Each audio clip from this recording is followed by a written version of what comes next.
Baik, Assalamualaikum warahmatullahi wabarakatuh. Selamat pagi pemirsa Gamalama TV. Senang sekali saya Ahmad Fikal kembali menyapa Anda dalam program talk show kita di pagi hari ini yang tentunya adalah di Selamat Pagi Maluku Utara.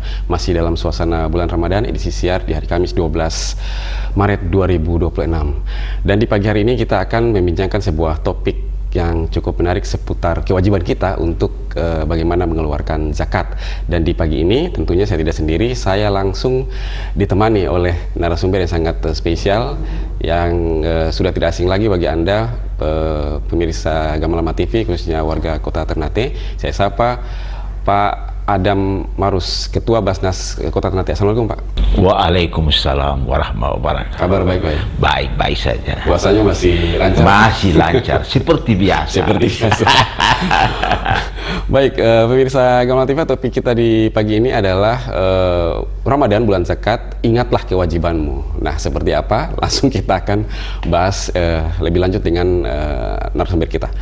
Baik, Pak Adam ya, bulan puasa ini kan banyak hal yang harus dilakukan, dan salah satunya tuh kan kita tidak lupakan itu adalah kewajiban kita mengeluarkan zakat, ya kan, bukan hanya zakat mal tapi juga ada zakat fitrah yang nantinya di akhir Ramadan ini. Mungkin kasih bocoran dulu dah, sejauh mana sih progres dari penerimaan zakat yang dilakukan oleh Basnas di Kota Ternate ini? Ya, kita bicara tentang puasa ini yang disebut di dalamnya ada kewajiban zakat, itu memang tersinyalir dengan sebuah tradisi lokal di sini yang menurut saya itu terinspirasi juga dengan hadis Nabi. Ya, begitu saya kasih judul dia namanya ada apa dengan Ramadan. Itu gitu ya. Iya, ada apa dengan Ramadan. Sehingga orang di Maluku Utara pada umumnya beragama Islam, karena Ramadan begitu penting, sehingga dalam menyambutnya saja itu 6 bulan sebelumnya dia sudah melakukan kegiatan-kegiatan yang berhubungan dengan kedatangan Ramadan itu.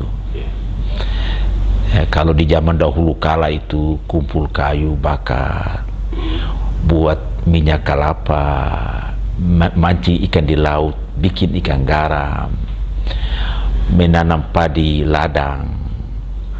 Itu semua diuntukkan supaya persiapan Ramadan. Dalam kegiatan Ramadan itu aktivitas makan minum itu tidak terganggu, sudah disiapkan seperti kayu bakar dan segala macam pada ukuran zaman itu.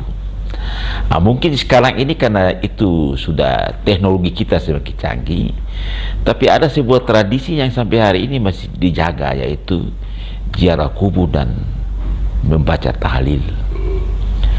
Saya mencoba melihat ada apa sehingga masyarakat kita begitu memanai kedatangan Ramadan itu dengan aktivitasnya jauh-jauh tempo, bahkan 6 bulan sebelumnya. Ternyata ada sebuah pernyataan Nabi yang luar biasa. Beliau menyatakan begini, man fariha bidukhuli Ramadan haramallahu jasadahu ala niran. Siapa saja yang bergembira dengan kedatangan Ramadan, insya Allah jasadnya itu diharamkan dari api neraka. Mungkin karena hadis itu terinspirasi buat mereka, sehingga menyambut Ramadan itu dibuat kegiatan. Mereka menganggap bahwa kita bergembira saja, jasad kita sudah diharamkan, apalagi membuat aktivitas pada saat Ramadan. Termasuk diantaranya itu adalah kewajiban mengeluarkan zakat itu. Ya, itu sebuah rangkaian yang tidak dipisah-pisahkan antara menyambut dengan kegembiraan sampai pelaksanaan puasa dan mengeluarkan zakat pada malam takbiran. Sebuah rangkaian yang mereka menganggap ini penting sekali, sehingga mereka menyambut dengan berbagai macam kegiatan. Nah, untuk Basnas Ternate itu sudah mengikhtiarkan beberapa kegiatan, ya, seperti sosialisasi pentingnya zakat itu dalam tataran hukum rukun Islam, Yang kedua, zakat infak sedekah itu dalam konteks membangun sebuah kehidupan sosial masyarakat yang ya paling tidak kita menjembatani supaya salah satu di antara indikator orang miskin itu terbantu dengan zakat, dengan melihat ketimpangan sosial yang ada. Itu yang kita lakukan. Bahkan juga ada tindakan kita seperti membuka gerai di beberapa tempat untuk supaya melayani mereka yang kebetulan tidak repot-repot langsung membayar infak sedekah atau zakat, dan kerjasama dengan pemerintah daerah dalam rangka safari Ramadan, kemudian memberikan bantuan kepada para mereka yang berhak menerima infak sedekah dari manfaat dan zakat yang terkumpul. Itu yang kita lakukan sekarang. Ya. Kalau biasanya di bulan-bulan lain ya selain Ramadan ya, mungkin pengalaman Basnas di periode kemarin. Kalau di bulan Ramadan itu banyak enggak yang zakat yang terhimpun atau terkumpul di bulan Ramadan itu, apakah dia lebih banyak dengan dari bulan-bulan yang lain? Ya, kalau saya lihat itu perbedaannya hanya bertambah di zakat fitrah. Karena memang sebenarnya kalau kita bicara dari pendekatan haul dan nisab itu ukurannya 1 tahun.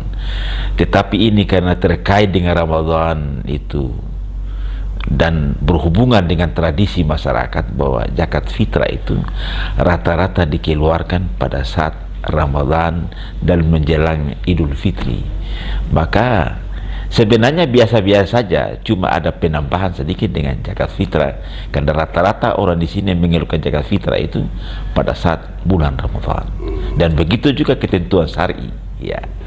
Itu saja. Pak Ketua, kalau target untuk zakat Basnas ini kan dari tahun ke tahun kan meningkat ya. Kalau nggak salah itu kan periode tahun ini ya sekitar 7 miliar ya. Terpenuhi enggak? Ya, itulah di berbagai macam tempat itu kita selalu menyampaikan itu, bahwa kita membuat target itu kan sesuai dengan melihat potensi zakat.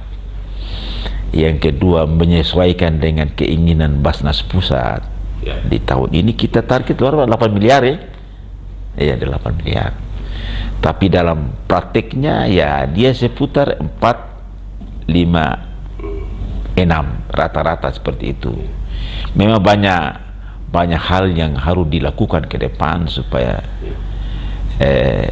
bagaimana orang, pertama adalah memberikan pemahaman tentang zakat itu merupakan rukun Islam buat umat Islam. Yang kedua, zakat itu penting sekali untuk secara filosofi untuk dirinya sendiri dan masyarakat. Yang ketiga, zakat itu adalah sebuah potensi ekonomi yang harus dikembangkan. Itu yang menjadi kendala besar, bagaimana yang Bapak sebut dengan target itu. Kita masih butuh waktu dan sosialisasi ya yang panjang ke depan supaya target itu tercapai.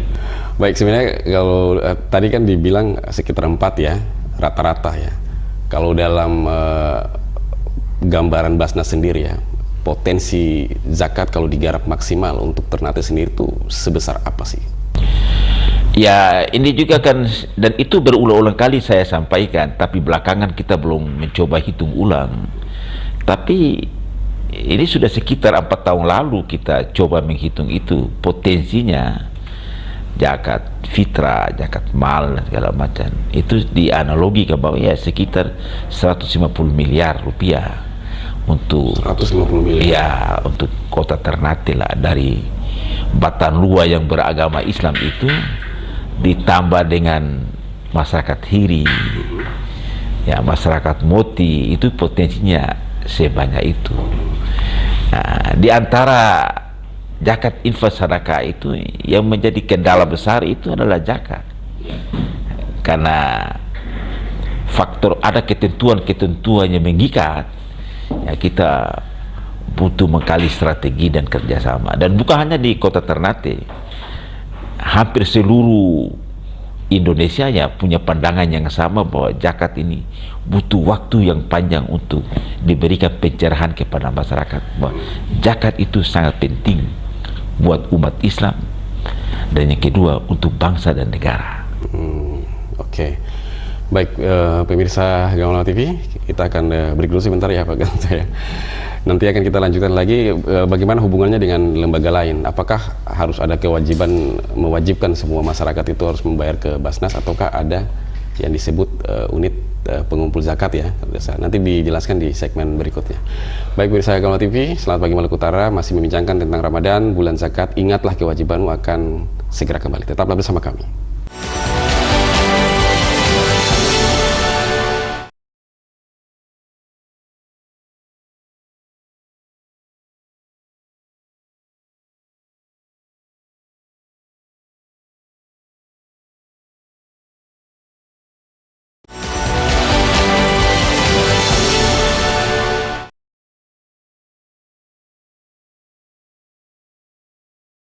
Baik, pemirsa Gamalama TV, kembali lagi di Selamat Pagi Maluku Utara, masih membincangkan tentang seputar zakat, Ramadan, bulan zakat. Ingatlah kewajibanmu, dan tentunya masih dengan narasumber sangat spesial di pagi ini, Ketua Basnas Kota Ternate, Bapak Adam Marus ya. Baik, kita lanjutkan kembali. Nah, tadi memang dikatakan prospek yang begitu besar, ada yang 150 miliar ya kalau bisa tergarap secara maksimal, tapi masih bermain di angka 34 miliar ya setiap tahunnya. Berarti masih ada banyak PR ya. Nah, mungkinkah Basnas melihat bahwa ada masyarakat yang mungkin saja membayar pada lembaga lain selain Basnas yang tidak tercapture oleh Basnas sendiri? Nah, bagaimana hubungannya itu Basnas dengan yang lain itu? Jadi memang apa yang disinyalir itu benar, bahwa pertama ya dari sisi kelembagaan ini, bahwa Badan Zakat Nasional itu baru diperkenalkan setelah, artinya undang-undangnya sudah ada, populernya setelah reformasi, baru terbentuk di seluruh Indonesia, apalagi di Provinsi Maluku Utara setelah reformasi, dan sekitar 10 tahun kemudian baru terbentuknya Badan Zakat Nasional.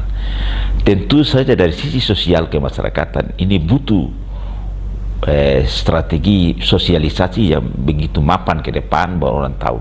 Nah, yang seperti disebutkan tadi betul, karena belum trust itu belum terbangun, maka sangat berpengaruh terhadap tingkat pengumpulan.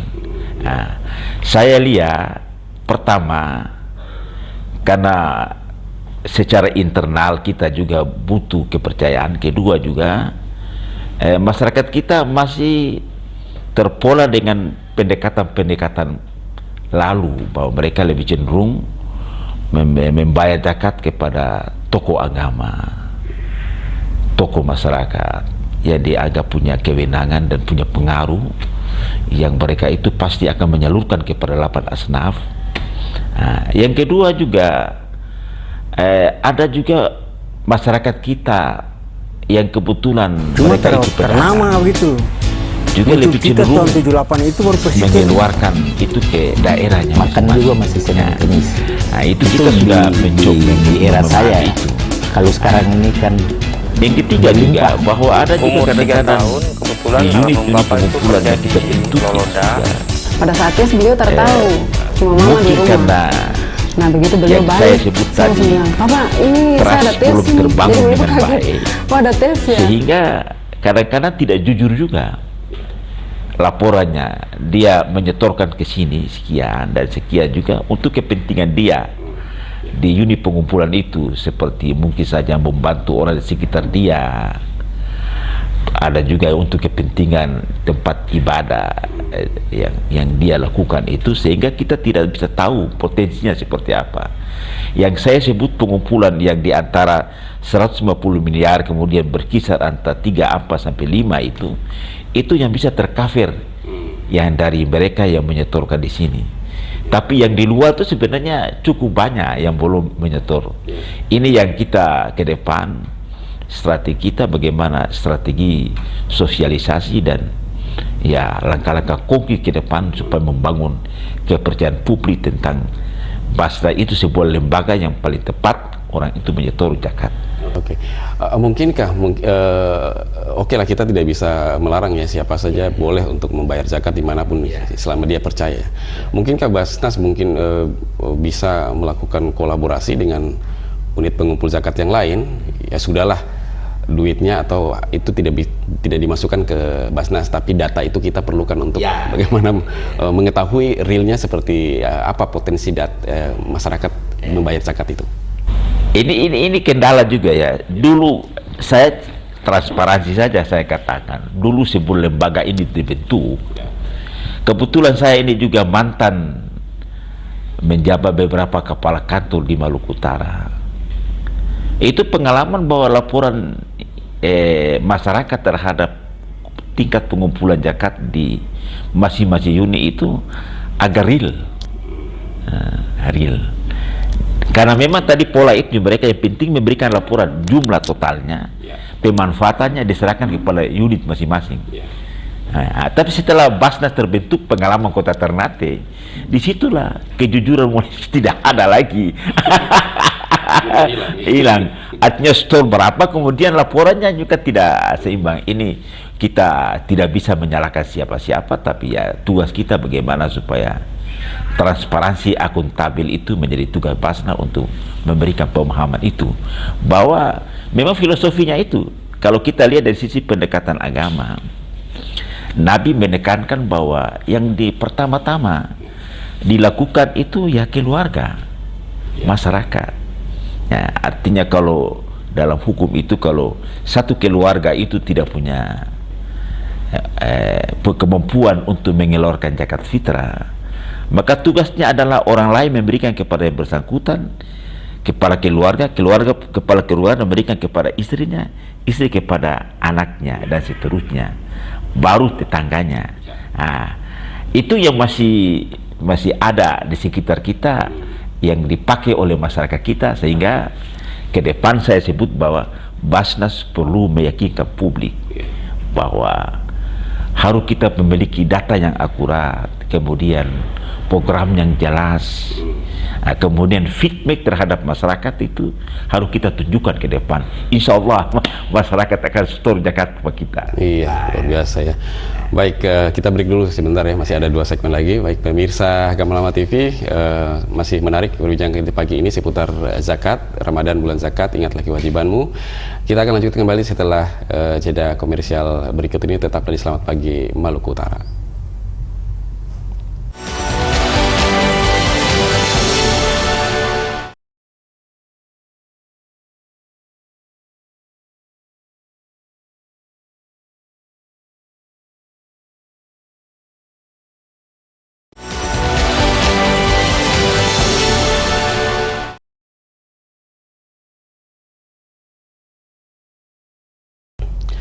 Baik pemirsa Gamalama TV, kembali lagi di Selamat Pagi Maluku Utara. Di pagi ini masih membincangkan seputar zakat, Ramadan bulan zakat, ingatlah kewajibanmu, dan masih bersama narasumber yang sangat spesial di pagi ini, Pak Haji Adam Ma'rus, Ketua Basnas Kota Ternate. Baik, kita lanjutkan kembali.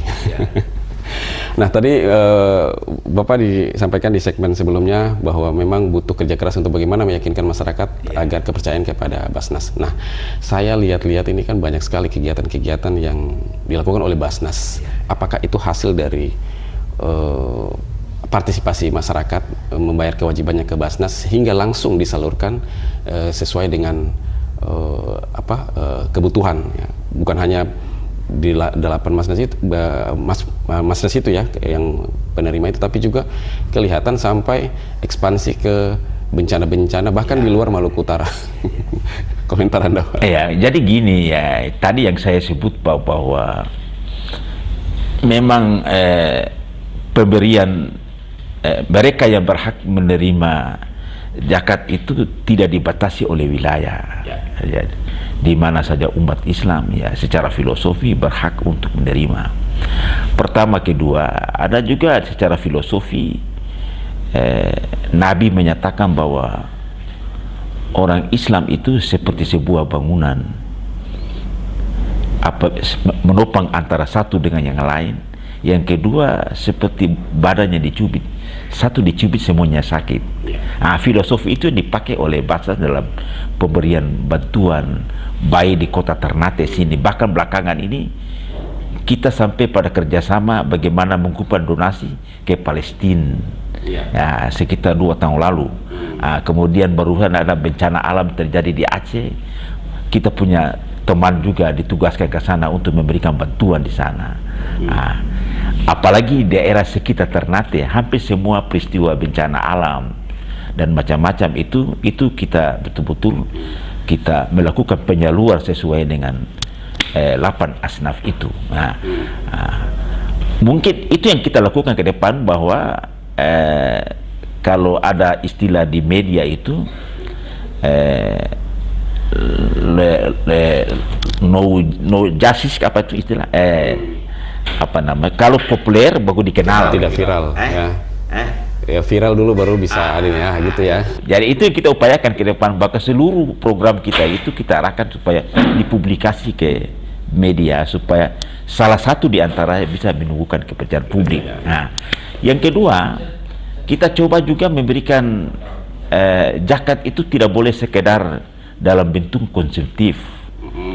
Ada terobosan-terobosan yang kita lakukan seperti usaha kecil, yang disebut dengan microfinance, itu memberikan bantuan modal kepada ibu-ibu di beberapa pasar lokal di sini supaya orang betul manfaatnya terhadap zakat. Bahkan juga kita sudah kerjasama dengan salah satu bank di kota Ternate, bahwa mereka punya zakat perusahaan itu di store ke kita, dan ke depan nanti ada beberapa pelanggan bank bersangkutan yang terkesan tidak mampu membayar dan kategori asnaf itu termasuk kelompok garimin. Dari store zakat mal perusahaan itu kemudian kita mencoba menangani mereka yang memakai jasa di bank itu kemudian tidak bisa mengembalikan macet itu dengan indikator-indikator garimin, ketentuan kita cari yang kita lakukan. Terobosan itu yang kita lakukan, dan itu dipublikasi sehingga insya Allah nanti ke depan publik akan memahami itu. Dan saya lihat ada gejala bahwa masyarakat sudah mulai memahami tentang Basnas itu sebuah lembaga yang paling tepat untuk menyetor zakat dalam pemanfaatannya. Ya iyalah, Basnas kan kategori terbaik ya. Oke, baik, itu juga bukan kaleng-kaleng ya, Basnas Ternate yang mendapat predikat yang cukup. Wali kota bilang dia adalah Basnas terbaik. Bahkan barusan itu kita dianggap sebagai penanganan bencana alam yang paling terbaik di Indonesia Timur. Dari setiap bencana alam itu dianggap Ternate diberikan award dianggap terbaik dalam penanganan bencana. Tapi ukuran Maluku Utara itu ya semua dari sisi manajemen, organisasi, program kerja kita masih dianggap baik lah, karena beberapa kabupaten dan beberapa provinsi di luar Maluku Utara juga membuat studi banding di sini ke bawah. Iya, begitu ya. Baik, Pak Ketua. Nah, kalau memberikan kepada yang berhak menerima, nah ini kan ada yang dimaksudkan tadi yang di segmen sebelumnya Bapak sampaikan terkait dengan kemandirian ekonomi. Nah, apakah orang yang pernah menerima bantuan Basnas itu sudah berubah ya, atau berubah tingkatannya, dari penerima dia berubah menjadi pemberi zakat? Itu sudah pernah terjadi enggak? Saya perlu jelaskan dulu, pemberdayaan ini sudah masuk tahun ke-7 ya. Sebelum kami juga ada dibuat pemberdayaan itu. Tetapi sebenarnya secara filosofi itu bahwa ini adalah hak mereka, kita kembalikan dalam bentuk modal. Tetapi dalam prakteknya karena banyak yang gagal. Artinya apakah mereka berusaha ataukah mereka berusaha kemudian gagal, tidak tahu. Maka di tahun kedua kita coba merubah lagi bahwa modal yang kita berikan itu supaya bisa kontrol, disuruh untuk mengembalikan modal. Alhamdulillah pola itu beberapa mustahak yang menerima. Ya, saya lihat sudah mulai meningkat usahanya. dengan karena ketentuan kita bahwa kalau dia meningkat usahanya, kita memberikan tambahan modal. Dan kenyataannya menurut laporan dari unit mengenai bahwa ada beberapa orang yang menurut mereka bahwa sudah mulai mungkin dalam ke depan sudah mulai masuk menjadi mujaki atau mereka yang bisa mengeluarkan zakat. Naik tingkat ya. Naik tingkat. Oh itu yang di kalau kita jalan di kota Ternate itu kan ada tuh yang warung-warung dengan tanda Basnas itu ya. Oh gitu ya. Bahkan juga kita mencoba beberapa pertanian hortikultura seperti bantuan di daerah Sasa, di Takome. Kita tunjukkan ke publik bahwa ini sangat penting sekali. Apalagi menurut saya bahwa kalau zakat ini secara filosofi ya, kalau orang-orang yang memiliki kelebihan itu memahami ada dua hal. Pertama, dia harus menyadari bahwa harta yang dia miliki itu adalah hak orang lain. Nah, yang kedua, kalau dia punya tanggung jawab terhadap kondisi masyarakat yang strata ekonominya begitu jauh berbeda, kalau tanggung jawab itu ada, saya pikir garis pemisah antara si kaya dan miskin di kota ini bisa diatasi dengan cara-cara seperti itu. Ya, saya tertarik kemarin ada sebuah perusahaan PT apa kemarin? Paragon dengan Pak Wakil Wali Kota yang luar biasa. Mereka mencoba bahwa ada kelurahan di Tanah Tinggi, kemudian di Toboko itu mengumpul, mendata para orang-orang yang berhak menerima, kemudian memberikan semacam sembako ya. Itu kan sangat membantu. Bahkan Pak Wakil ini lepas dia sebagai wakil, tapi dia secara pribadi seorang pengusaha, dia memberikan penjelasan kepada saya bahwa dia itu hampir setiap bulan dia memberikan uang kepada orang yang membutuhkan itu setiap bulan tuh sekitar 100 juta. Bahkan dia bilang dia sudah mendekati miliaran setiap tahun dia keluarkan dana itu. Nah, kalau semua orang punya memahami tentang filosofi itu, kemiskinan bisa ditekan. Nah, ini yang kita harapkan ke depan, karena zakat itu begitu. Ya. Oh gitu ya. Berarti ya banyak belajar juga ya dari Pak Wakil Wali Kota ini. Ya, ini kita bicara dari sisi faktanya. Iya, tapi memang kan harus begitu. Kan sebagai pengusaha kan memang ada kewajiban yang harus dikeluarkan ya sebagai bentuk nilai rasa terhadap di lingkungan kita ya, gitu. Baik Pak Ketua. Nah, di bulan Ramadan ini kan tentunya banyak kerja keras yang harus dilakukan Basnas selain pembukaan gerai ya. Apakah mungkin ada strategi yang coba dikembangkan lagi ya? Ya ini kan intinya kan kemudahan supaya orang gampang lah bayar zakat tuh, jangan suka. Memang di sini kita coba dengan beberapa pendekatan. Dalam pertama secara klasik ya pembayaran dalam bentuk tunai. Ada juga dalam sejumlah nomor rekening yang kita kerjasama dengan pihak bank. Kemudian yang mereka bisa melalui aplikasi kita yang kita siapkan, ya orang bisa dengan teknologi canggih hari ini dia cukup menekan HP-nya ya bisa turun. Itu ada yang kita lakukan supaya memudahkan orangnya. Dengan artinya kita ke depan itu masyarakat ini kita harus mencoba melatih mereka supaya transformasi dengan teknologi kekinian ya. Karena kalau Basnas tidak mengantisipasi itu tidak akan mampu menjawab kebutuhan masyarakat. Ada teori menyatakan bahwa bila lembaga agama tidak mampu menjawab kebutuhan masyarakat modern, mungkin ajaran agama ditinggalkan. Basnas mencoba itu dengan pendekatan digital, semua kemudahan kita lakukan supaya ke depan. Kedua, pola yang kita lakukan ke depan tentang sosialisasi, pengumpulan dan distribusi kita ramu dalam sebuah bentuk kegiatan. Ya, kalau saya pinjam istilah itu di dunia pendidikan tuh, Basnas ke depan juga harus membuat program semacam BLU, lembaga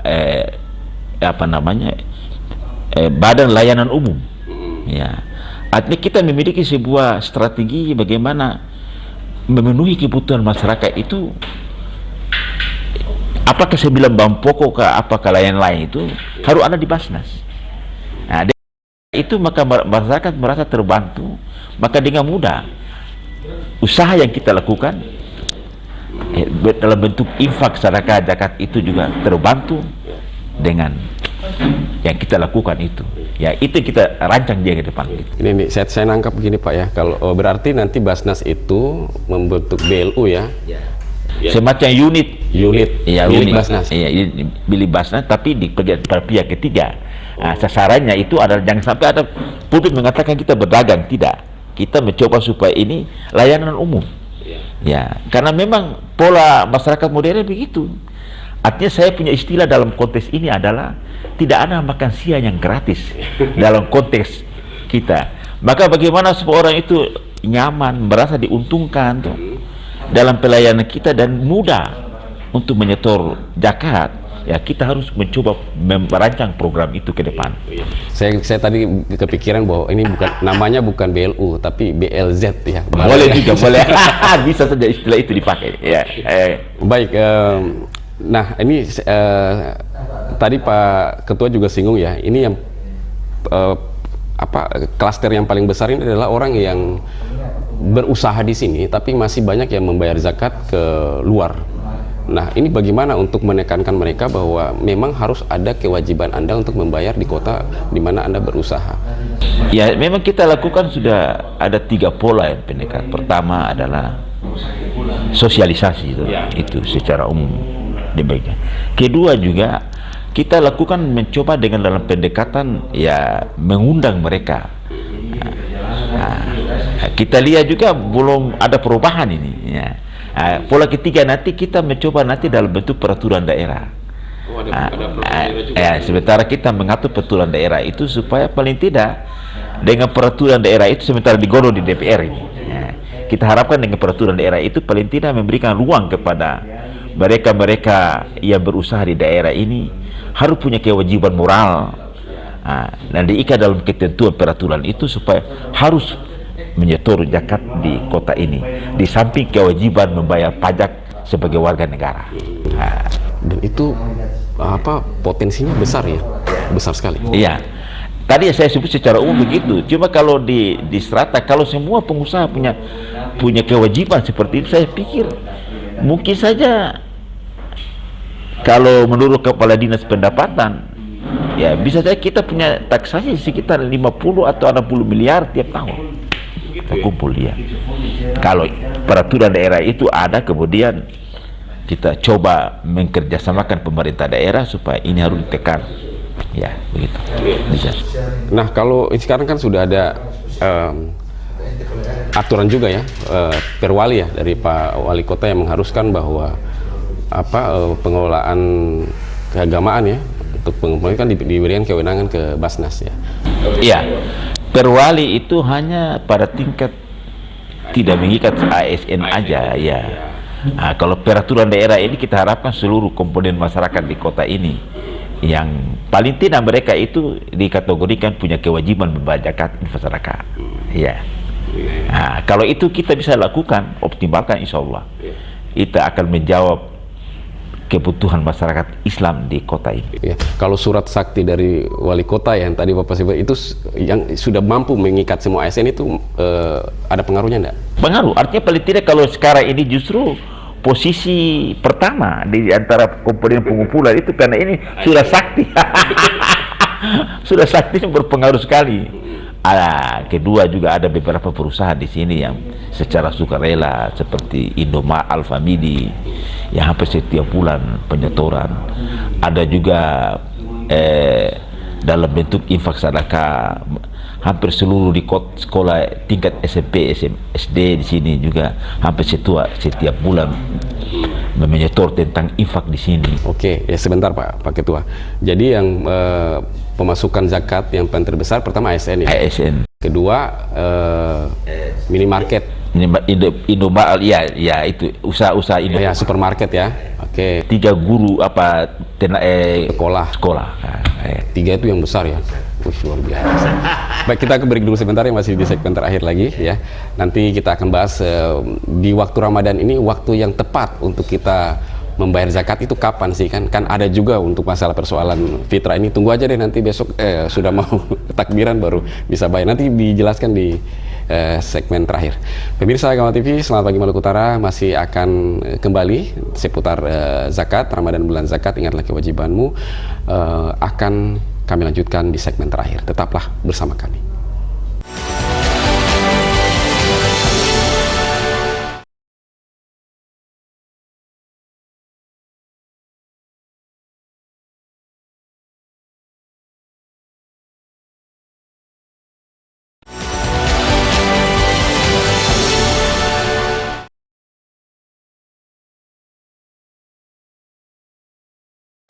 Baik pemirsa Gamal TV, kembali lagi di Selamat Pagi Maluku Utara di segmen terakhir, masih membincangkan seputar zakat, Ramadan bulan zakat, ingatlah kewajibanmu, dan tentulah masih dengan narasumber yang sangat spesial di pagi ini, masih menemani saya, Ketua Basnas Kota Ternate, Bapak Haji Adam Ma'rus ya. Kita lanjutkan kembali. Nah, ini Ramadan bulan zakat, yang di segmen awal Bapak bilang bahwa sebenarnya zakat tidak jauh beda lah tiap bulan, cuman yang paling besar itu adalah zakat fitrah ya gitu. Nah, ada orang nih ya yang mengatakan bahwa yang melakukan ya aktivitasnya sudahlah nanti bayar zakat nanti di akhir-akhir Ramadan saja gitu kan. Nah, itu sebenarnya kasih trik deh Pak. Sebenarnya waktu yang paling tepat agar tidak rugi waktu ya, tidak kerepotan, itu sebenarnya kapan sebenarnya untuk membayar zakat itu? Ya, saya perlu penjelasan dulu begini.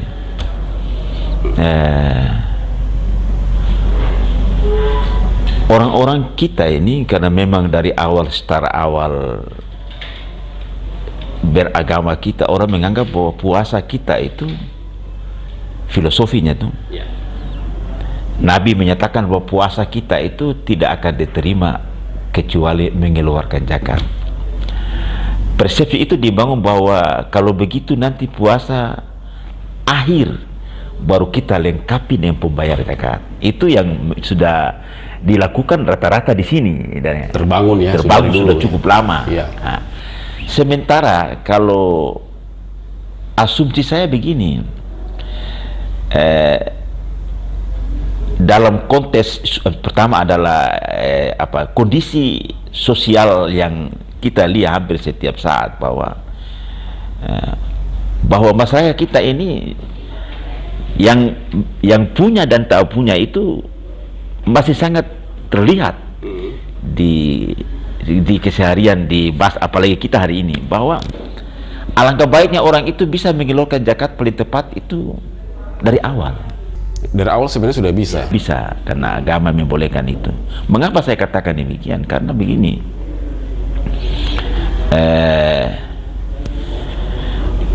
kebutuhan masyarakat terhadap 9 bahan pokok itu bisa dilihat dalam keseharian di sini. Coba bayangkan saja orang-orang yang datang ke Basnas, saya tidak tahu yang lainnya, seperti Pak Wakil juga mengalami bahwa ada kadang-kadang orang datang kemari, Pak, kita ini mau puasa tapi kadang-kadang persiapan batal puasa, sahur juga ada seperti itu.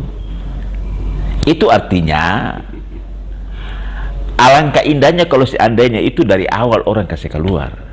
Nah itu. Nah.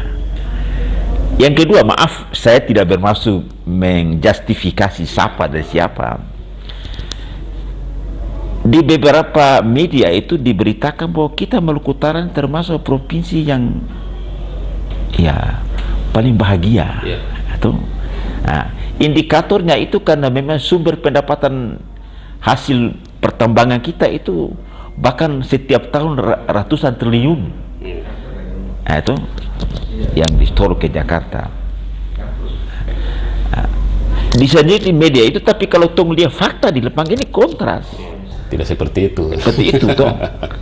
Nah, kalau saya tidak tahu kabupaten lain dan di provinsi, tapi Kota Ternate itu, maaf dalam tanda kutip, kita di sini ke bawa kasus tentang mahasiswa yang setiap kalau musim semester ujian skripsi atau pembukaan kuliah, sejumlah proposal masuk ke sini dan meminta bantuan untuk bagaimana supaya mereka punya proses kuliah itu jalan. Alasan orang tua tidak mampu, uang belum kirim lah, macam-macam. Kedua juga rumah sakit umum di sana rumah sakit rujukan. Tuh. Itu karena yang datang ke sini karena katakanlah mereka punya jaminan kesehatan yang belum terbayar. Terpaksa kita tanggulangi berapa bulan yang belum terbayar di jaminan kesehatan. Kedua, ada obat tertentu yang mereka tidak bisa jangkau oleh jaminan kesehatan itu. Terpaksa ya kita bantu karena ini lembaga. Ya. Ketiga juga ada sekitar 120 orang lebih orang fakir yang kita tanggulangi. Nah, apalagi di puasa ini. Banyak orang yang mungkin ini dalam 1-2 hari ini ke depan itu ada orang datang, Pak, tung berhak tung minta zakat karena tung terhadap apa. Saya punya pengalaman sudah menjadi 4 tahun jadi ketua Basnas, itu pemandangan itu hampir terjadi. Maka alangkah baiknya saya berharap kepada masyarakat dari awal kalau seandainya sudah ada zakat fitrah, setor awal saja kepada unit pengumpulan atau ke Basnas, karena fenomena itu ada di sekitar kita ini. Sebentar Pak Ketua, ini menarik nih. Tadi Bapak sampaikan bahwa memang persoalan sosial di masyarakat ini kan seperti tidak habis-habis ya, dengan masalah mahasiswa dan lain-lain itu kan. Nah, bagaimana cara Basnas untuk mengidentifikasi bahwa yang ini butuh? Apakah mereka datang melaporkan sendiri ataukah Basnas ya sok tahu lah gitu, wah dia butuh nih. Tidak, kita tidak, karena pengalaman itu sudah berjalan beberapa tahun. Kita sekarang ini setiap bantuan yang kita keluarkan, dan ini ketentuan dari administrasi akuntan juga, bahkan setiap bantuan yang kita salurkan itu butuh harus ada keterangan dari kepala dari lurah, bahkan juga ditambah lagi dengan KTP yang mereka bersangkutan, supaya kita jelas ini orang bahwa orang ini salah sasaran ya, tidak sasaran. Itu kita lakukan selama ini dia.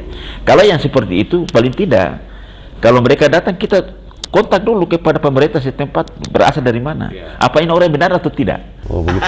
Oh iya, jadi mereka itu datang melaporkan, kemudian Basnas memfasilitasi ya, maksudnya mencari tahu dulu nih latar belakang dia benar-benar membutuhkan atau tidak gitu ya. Setelah itu baru ada intervensi Basnas untuk membantu dia, begitu ya. Oh, banyak ya yang seperti itu banyak. Jadi nanti kalau ini belum mungkin 1-2 hari ya, itu kami datang di sini dan terpaksa kita komunikasi dengan lurah, dengan tokoh masyarakat setempat. Apa ini orang menanda? Banyak yang datang. Iya datang. Ada beberapa kelurahan di sini yang saya tidak perlu sebut namanya. Baik, Pak. Ini kalau tadi disampaikan bahwa kalau sudah punya uang, ya.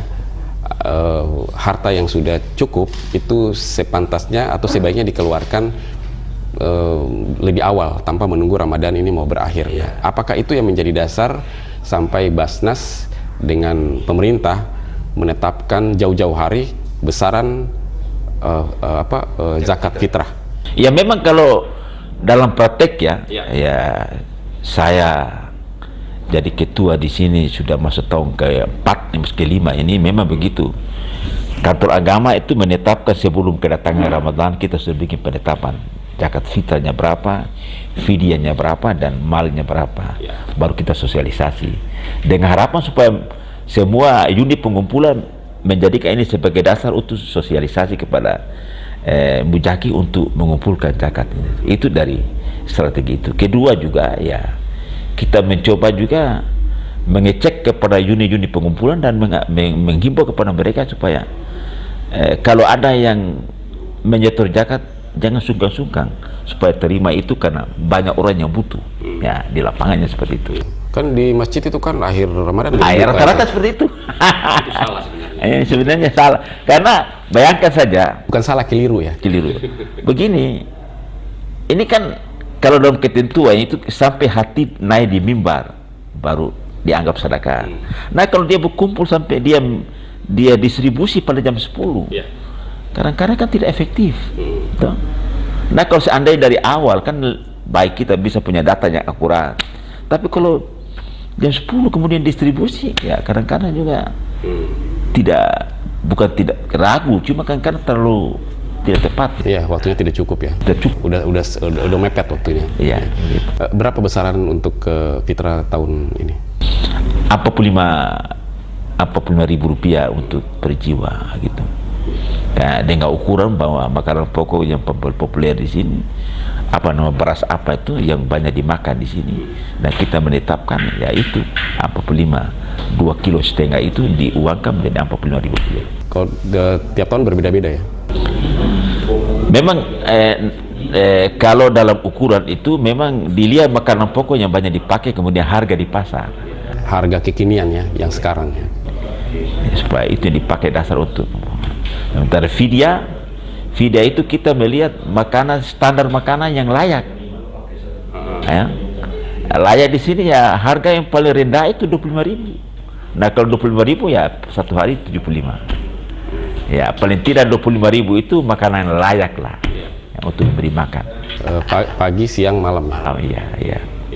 Baik, Pak Ketua, ini juga ada orang yang masih bingung lah, apakah kalau mengeluarkan zakat fitrah itu orang yang ada di suatu tempat, kan ada juga yang dalam prakteknya itu katakanlah keluarga nih, anaknya sekolah di luar nih, tapi fitrahnya dia keluarkan di keluarganya di sini, di Ternate katanya gitu. Terus bagaimana hukumnya kalau misalnya fitrah itu dibayar dua? Artinya si anak yang di sana juga mengeluarkan, keluarganya di sini juga mengeluarkan. Memang dalam faktanya banyak seperti itu. Banyak keluarga di sini, di sana juga keluarkan.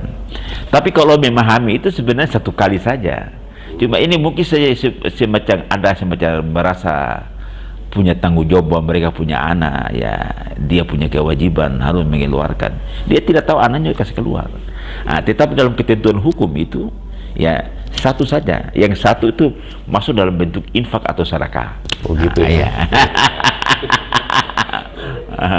Ya, tapi yang paling abdol itu di tempat ini kah atau di sana? Di tempat ini? Tempat ini ya, di mana dia berdomisili itu paling tepat, karena saya sebut tadi yang paling utamakan ya di mana dia hidup, karena dia tahu situ masyarakat ya.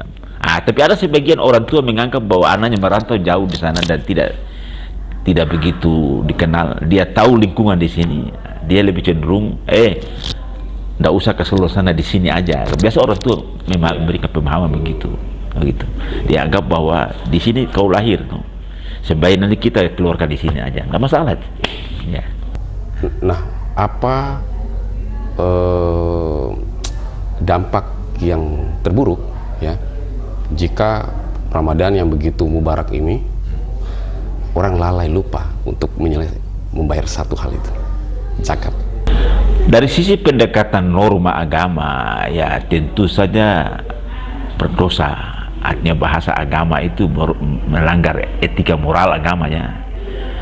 Tapi yang sangat dikesankan adalah ini juga wilayah moral ya. Saya sebut moral karena apa? Puasa itu kan sesuatu yang bersifat privasi sekali, dan pembuktian itu adalah tanggung jawab sosial. Secara filosofi ya, sehingga orang mengatakan, kalau orang sini bilang puasa itu, kalau orang Ternate mengatakan bertemu dengan Tuhan tidak cukup, harus dihubungkan dengan manusia. Dan ajaran agama tertinggi itu Tuhan kemanusiaan. Nah, sebenarnya orang yang tidak membayar zakat itu sisi moral oke, dia berdosa, tapi dia lalai tanggung jawab manusia. Itu kan adalah, saya anggap dia sebagai masyarakat yang tidak punya peduli terhadap persosial. Apalagi dalam kondisi ekonomi yang model begini, kok kita lalai mengeluarkan zakat, kan kasihan kan, padahal orang lain masih butuh ya.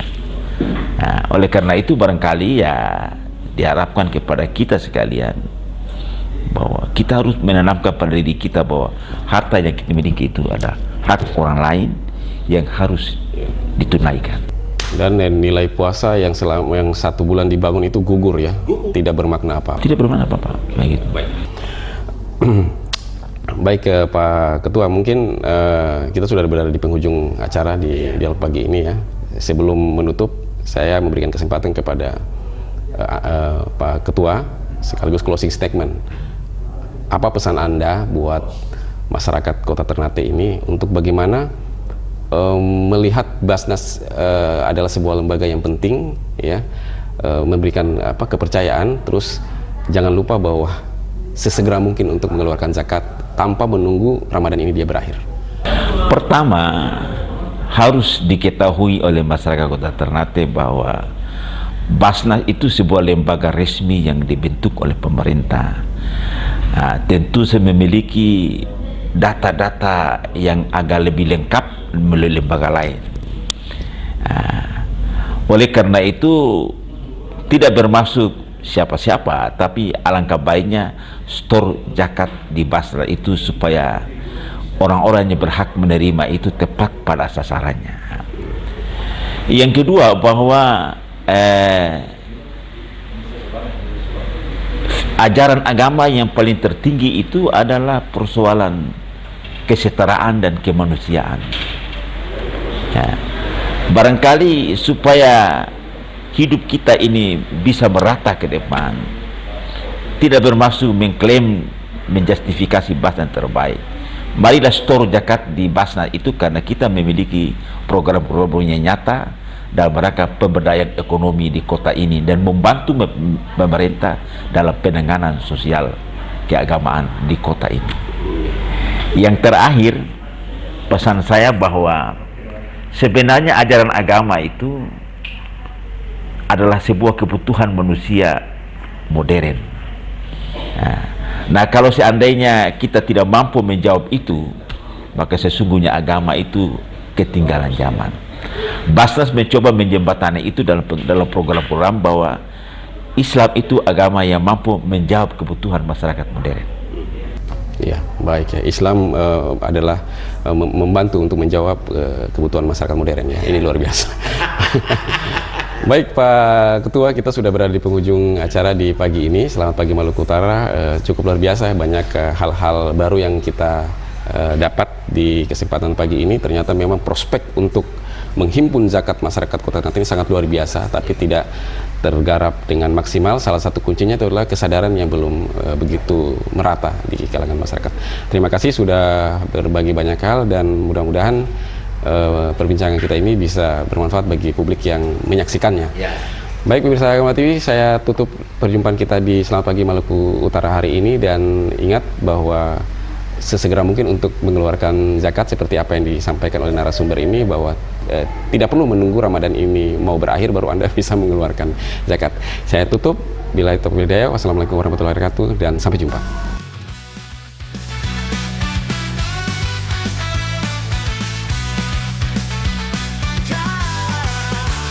Dari Ternate kami menyapa dengan program acara untuk semua, sebagai stasiun TV lokal pertama di Maluku Utara.